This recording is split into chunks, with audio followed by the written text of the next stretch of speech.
Today on the Cellar Australia, we're at Wren Estate in central Victoria's Heathcote region. Famous for its outstanding Shiraz, this boutique winery stands out for its ancient soils and unique winemaking approach.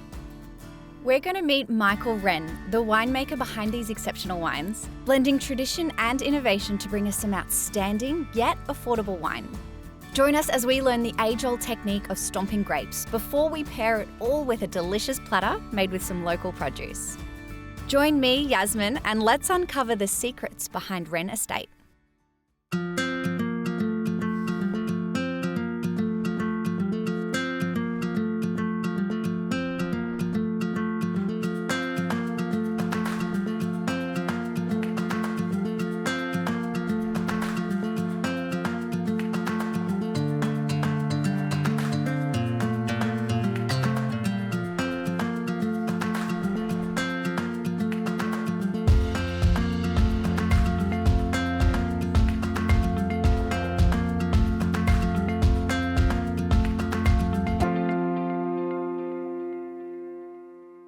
Heading up into the hills above Wren Estate, we're on our way to meet Michael.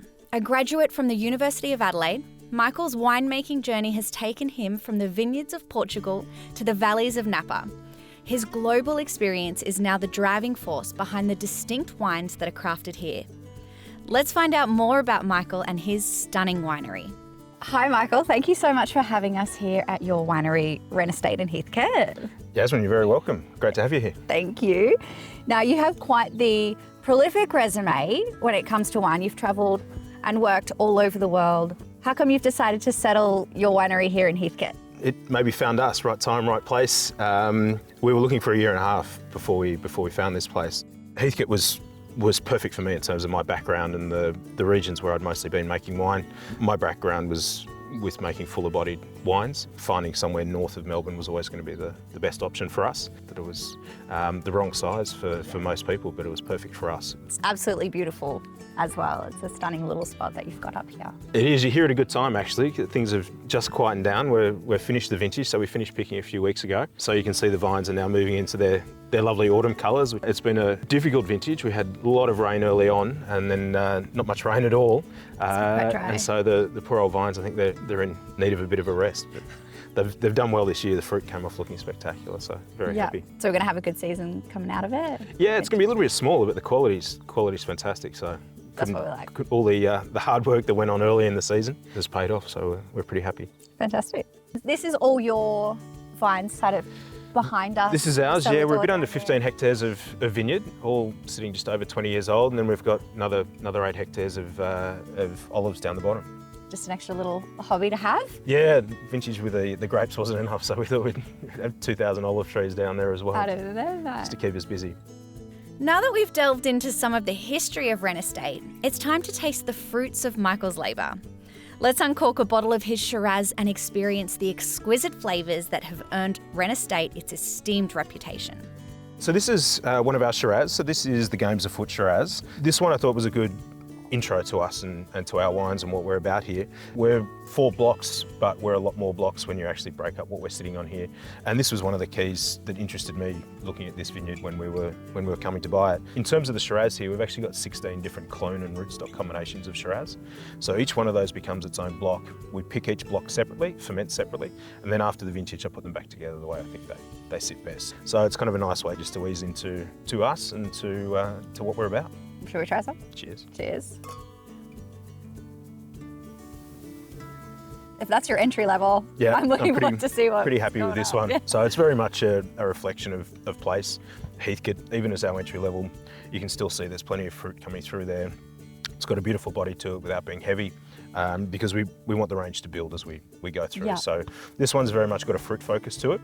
I pair the oak back a little bit on this one, so only 10 months in 2- and 3-year-old barrels, really letting the fruit be the focus. And this one's a combination of 5 different small blocks. So predominantly blocks 3 and 4 that sit about halfway up this northern side of the vineyard here. Each of the different blocks represents a different clone and rootstock. So we do have some portions where we have the same clone, but it's in a different part of the vineyard. So then different things come into play, such as aspect, soil, altitude. So even though it's the same clone, it might look slightly different just because of its location. Okay, interesting. Well, this is delicious. So I'm definitely looking forward to Good seeing start. what else is coming up. Yeah, Looking not forward to bad. showing you. Thank you.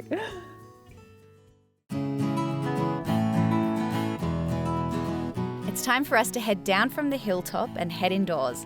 We're about to uncover the secrets of the fermenter, which isn't quite what I expected. Let's explore Michael's traditional winemaking processes and see how they contribute to the unique character of his wines. Now this looks like not your usual type of fermenter. This one's a little bit different. These Yeah. I sourced intentionally after my time in Portugal. They're based on the design of what they call lagage, which are the open fermenters that you use up in the Douro, and now more widely in Portugal, but were specifically for port wine production. And not just port wine, vintage port production. So the most premium, the most extracted, the most powerful. The wine only has to be worked very, very lightly for the remainder of the fermentation. I sourced these specifically to be able to replicate that process. And you do the stomping yourself?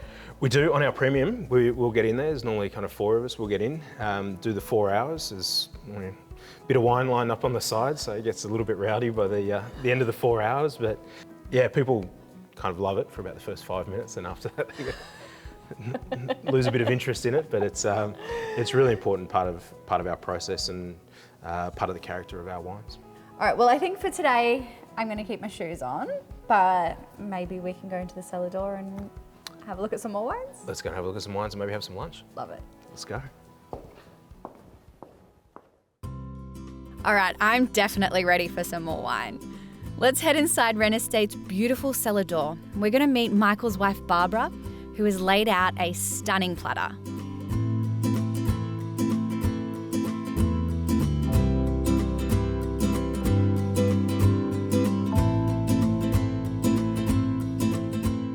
I absolutely love the vibe in here. Let's find out where the inspiration came from.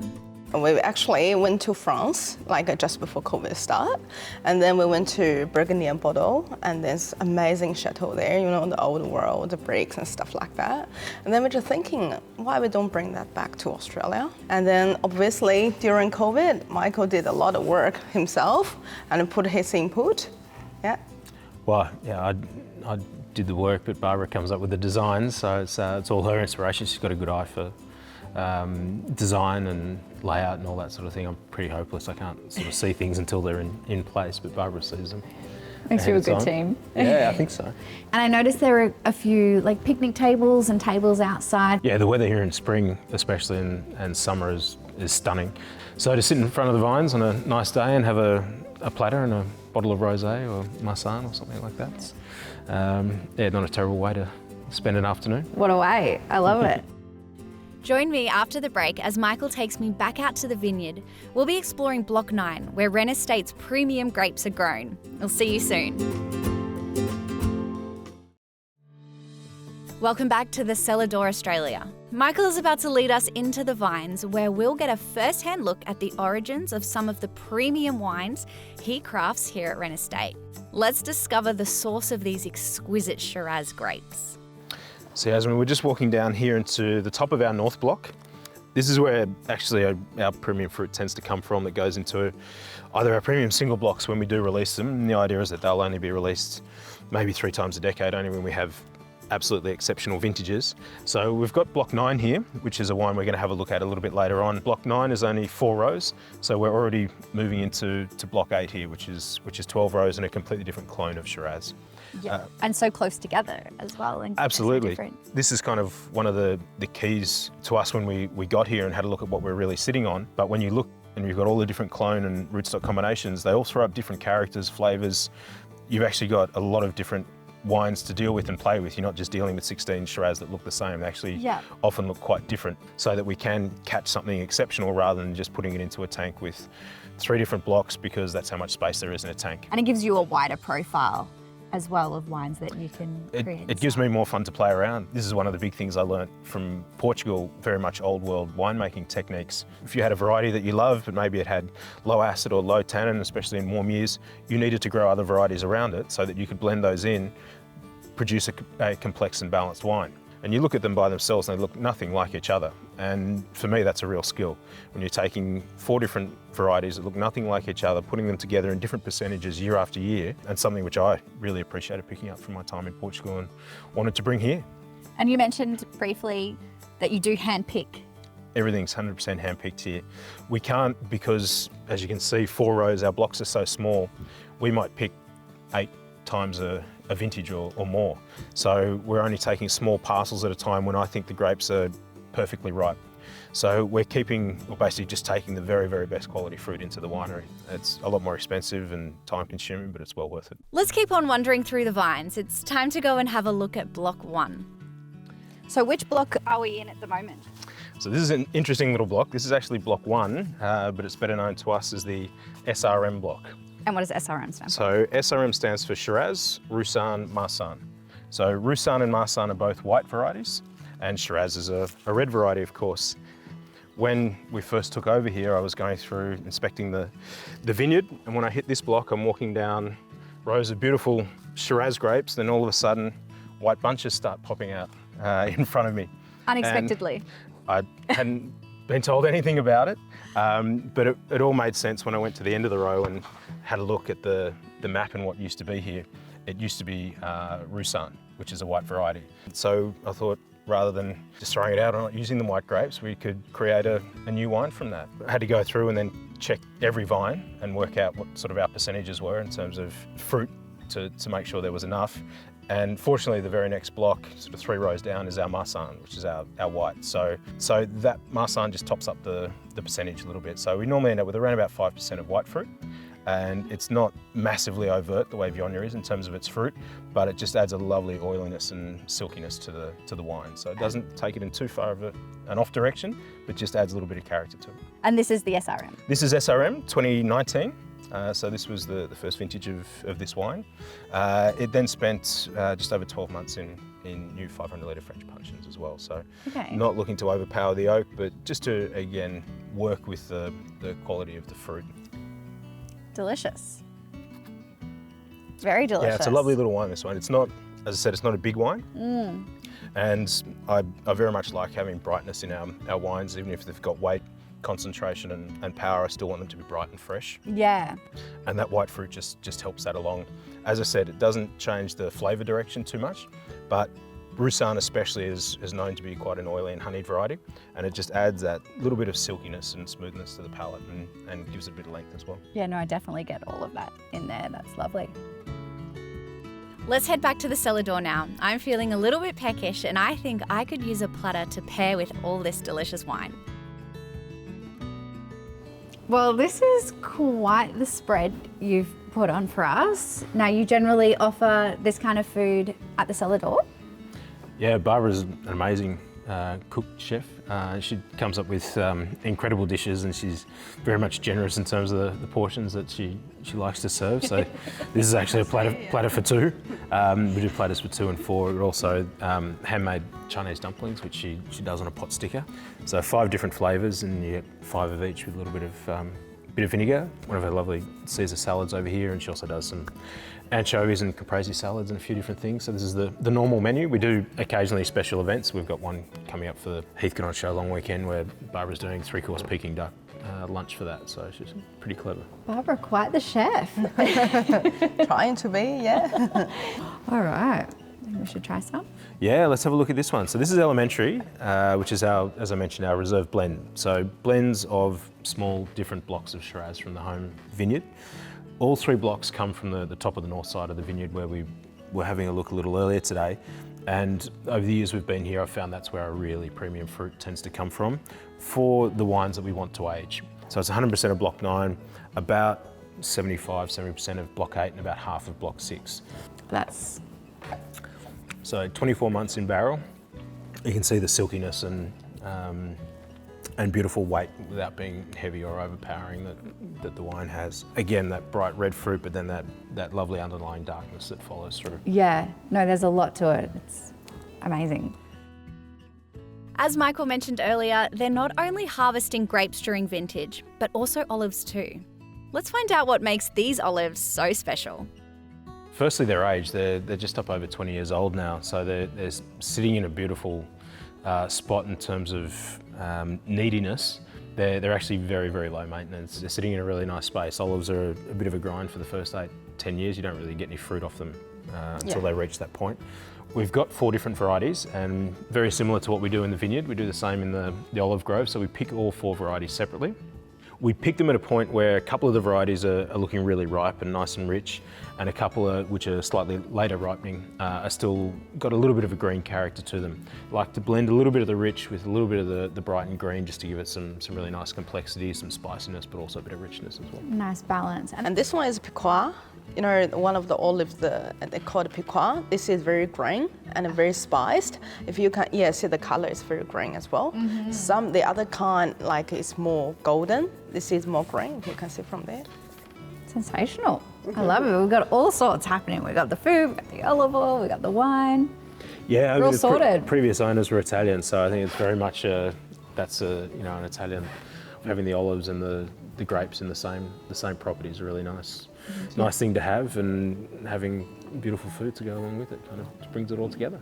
I love it. After the break, we're going to try out Michael's one and only white wine, then move on to the premium Shiraz selection. Stay tuned for more delicious wines from Wren. We'll see you soon.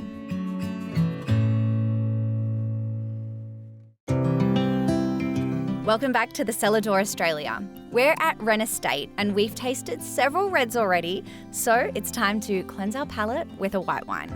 So we started with some of your amazing reds. Now we're going to try your one and only white wine you've got here. Tell me a little bit about it. We're going to do a little palate cleanser just to break things up. So this is our Marsanne. So Marsanne's a white variety that grows in the Rhone Valley alongside Shiraz. So it would make sense that varieties like Marsanne, so Marsanne, Roussanne, Viognier are the 3 main white varieties that grow in the northern Rhone, where Shiraz or Syrah comes from in France. So what are some of the key characteristics of a Marsanne? Well, I think it kind of speaks for itself a little bit. So I'll give you some to taste, then we can go through it. You're gonna put me on the spot here. Yeah. Bit of a test. Back you, I think you'll be all right with this one. So this is our 2020 Marsanne. Not a massively overt variety on the nose, very pretty on the nose, but very much about the palate on this variety. It's very light, a little bit sparkly, fruity, pear. Yeah, absolutely. Yeah? Yeah, a touch of citrus. So you nailed the main components of Marsanne. Really nice citrus acid backbone. So I like to pick ours just a little bit early to make sure I catch that natural acidity. And so that's what we're talking about when we talk about brightness, freshness in the wine. So I want that to be a really key component of this wine. So citrus tones, a little bit of pear, touch of honeysuckle as well, tends to be one of the characters we get in ours. We'll hand pick it, we'll whole bunch press it so we don't crush it or to stem the fruit before it goes in the press, just trying to keep the berries intact as long as possible. Reduce oxidation. Whilst there's still lots of solids floating around from the fermentation, I transfer 50% across to old barrels. We're talking 20, 25-year-old barrels, so there's no oak flavour left in them anymore. Oh, okay. But they just provide a really nice oiliness and texture to the wine. So I only do it on half of it. I'll leave the other half in tank to keep that real fresh, crisp, bright acid backbone in there, and then after 6 months put the 2 portions back together. So a little bit of texture coming through from the barrels on this one. Yeah, right. It's quite the perfection you've got there. It is one of the few white varieties that can actually age beautifully as well, which is kind of where our reserve Marsanne comes in as well. So this one's now getting on 2 years old, but it's still in barrel because it still needs more time. The brightness and the freshness and the intensity's there. We're just trying to give it a little bit more richness and oiliness. So it's probably not far away, probably 2 to 3 months, and then we'll pull it out and bottle it. Okay, that'll be on the shelves. Well, we've got the 19, which is in bottle, and I bottled that about 18 months ago, and it's not ready yet. So this is one of the keys to Marsanne. It actually does age beautifully. So I'm waiting for the 19 to get a little bit more bottle-rich character to it before we release that one. So that one will come out first, and then this one. And then we'll see this one. Yeah. All right. So we're almost there on this one. Yeah, maybe 2 or 3 months. Oh, I can't wait to see it Yeah, on the shelves. That's one of the frustrating things about some wines. You just need to let them wait. You have a little bit of patience. Yeah, it's something I'm a bit short on, unfortunately. There's no instant gratification in this business. No, there's not. No, unfortunately there's not. But yeah, it's all right. The 19's not far away, I think. Okay. So we'll enjoy that one and let this one sit. We'll keep an eye out for that one then. Before we leave, Michael and Barbara have one last surprise in store for us. A very special vintage from 2018 with vines named after Michael himself. I thought we'd have a look at MXW, which is one of our premium single blocks from the 18 vintage. Ties in nicely with where we were up in the vineyard this morning. This was a special block, and normally our blocks get a number, like block 6, block 8, block 14. But production on this one was completely different to the others, and it was very much about my background in Portugal and how we did things over there. So we thought we'd give it my initials, something a little bit different just to set it apart. So this one was 100% whole bunch. So we didn't crush or to stem any of the fruit, but we foot trod a whole lot of it for 4 hours. So all the stalks were in there for the entire fermentation. There was quite a lot of green tannin in the wine, and so I knew it was going to need a lot of time to settle out in barrel. So I put it in some beautiful 1-year-old 500 litre French barrels, and then we just basically set it away. And it just happened after around about 31 months, the tannins finally dropped away, and this beautiful fruit just came driving through.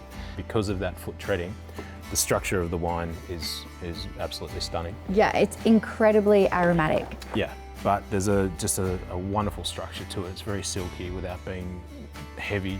Very chocolatey, isn't it? It's chocolatey, a little bit spicy. It's some beautiful bright raspberry and red fruits on the palate, but then bit some of denser sweetness darkness. to it. Yeah.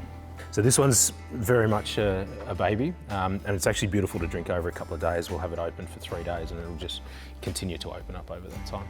Is it very often that one bottle will last you 3 days? I'm never allowed to open them. The boss is also our accountant here. I get in trouble if I open any single box. So it's only for special occasions. Well, thank you for the honour. I You're really welcome. appreciate it. You're welcome. So, I mean, this is what these wines are for, to share with people, and especially share with some beautiful food. So it's a pleasure to open them. It's amazing. I can't even explain it. So thank you. You're welcome. From traditional pressed grapes to premium homegrown winemaking, I think I've discovered a little slice of heaven here in Heathcote. Thanks for watching The Cellar Door. It's been an absolute pleasure. My name is Yazmin, and I'll see you next time.